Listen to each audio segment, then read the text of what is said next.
আবহাওয়া প্রতিকূল থাকলে জাতীয় মসজিদ বাইতুল মোকাররমে ঈদের প্রধান জামাত সকাল ৮টায় অনুষ্ঠিত হবে।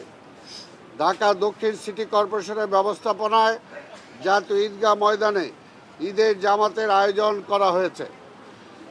এখানে ১২১টি কাতারে মোট প্রায় ৩৫,০০০ মুসল্লি একসাথে নামাজ আদায় করতে পারবেন। পুরুষ ও নারীদের জন্য পৃথক প্রবেশপথ, অজুখানা, নামাজের জায়গা ব্যবস্থা থাকবে।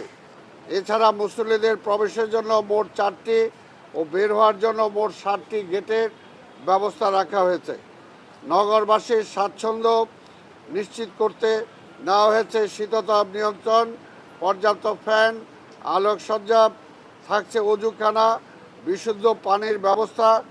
এছাড়া ভ্রাম্যমাণ টয়লেট ও প্রাথমিক চিকিৎসা সেবা ও বৃষ্টির পানি নিষ্কাশনের ব্যবস্থা রাখা হয়েছে। নিশ্চিত নিরাপত্তা নিশ্চিত করার জন্য আইন শৃঙ্খলা বাহিনী পর্যাপ্ত প্রস্তুতি গ্রহণ ও প্রয়োজনীয় সমন্বয় করছে।